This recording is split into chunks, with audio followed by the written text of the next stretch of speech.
দোকানিরা শহীদ মিনার দখল করে বাজার বসিয়েছেন। ময়লা আবর্জনার স্তূপ শহীদ মিনারে। জুতা পায়ে দিয়ে মাছ ব্যবসায়ীরা এর উপর বসে করছেন মাছ বিক্রি। আর এ কারণে এখানে ২১শে ফেব্রুয়ারি আন্তর্জাতিক মাতৃভাষা দিবসের কর্মসূচি পালন করতে পারেনি এলাকাবাসী। এতে করে দোকানিরা শহীদ মিনারের পবিত্রতা ও সম্মান নষ্ট করছেন বলেও অভিযোগ স্থানীয়দের। ২১শে ফেব্রুয়ারি এখানে হয় নাই, আমরা এটা সৌন্দর্য চাই, উন্নয়ন চাই।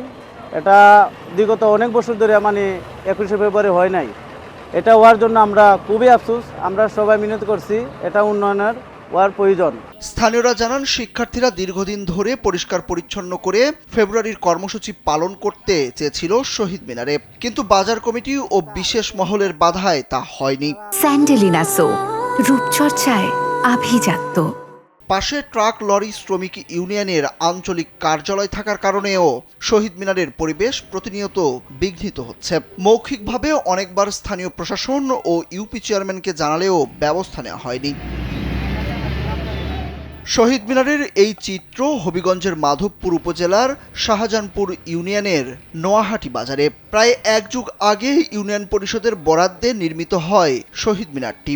কয়েক বছরের মধ্যেই দখল করতে শুরু করেন দোকানদাররা। আশপাশ জুড়েই বাজার কমিটি রক্ষণাবেক্ষণ না করে উল্টো বসিয়েছেন মাছের বাজার। এই বাজারটা নোংরা তাই সিপাদা ফালায় চারিদিক দিকে আসে। এই জায়গাটা উন্নয়ন হইতো, এই অফিসটা পিছান হইতো, এই জায়গাটা সুন্দর হইতো। এই জায়গাটা নুনামালা, এটা তো মাছ আটা হচ্ছে এই কারণে নুনামালায় মাছ আটা আমাদের আর একটু পরিবেশের দরকার। পরিবেশ করলে একটু ভালো আমরা লাগে। এ ব্যাপারে বাজার কমিটির সভাপতি ও ইউপি সদস্য শাহজাহান মিয়া জানান, শহীদ মিনারে কোনো সমস্যা হয়নি। মাছের বাজার অনেক দূরে থাকার কথা। বিষয়টি খোঁজ খবর নিয়ে দেখবেন বলেও জানিয়েছেন তিনি। এই শহীদ মিনার কিনারো না, সাইডে বাজার থাকবে, মাছ লিয়ে বলবো মত করে শহীদ মিনার থাকবে। আর উপজেলা নির্বাহী কর্মকর্তা জাহিদ বিন কাশেম জানান, শহীদ মিনারের এরকম বেহাল অবস্থা এবং মাছের বাজার থাকার বিষয়টি অত্যন্ত দুঃখজনক। বিষয়টি তার জানা ছিল না। খোঁজ খবর নিয়ে প্রয়োজনীয় ব্যবস্থা নেওয়ার আশ্বাস দিয়েছেন তিনি।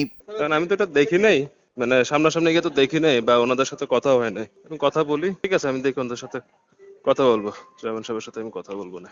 স্থানীয়রা বলছেন, ফেব্রুয়ারি আসলেই খোঁজ খবর শুরু হয় এসব শহীদ মিনারের। এর আগে কোনো খোঁজ থাকে না। শহীদ মিনার সারা বছরই সংরক্ষিত থাকা উচিত বলেও মনে করেন তারা।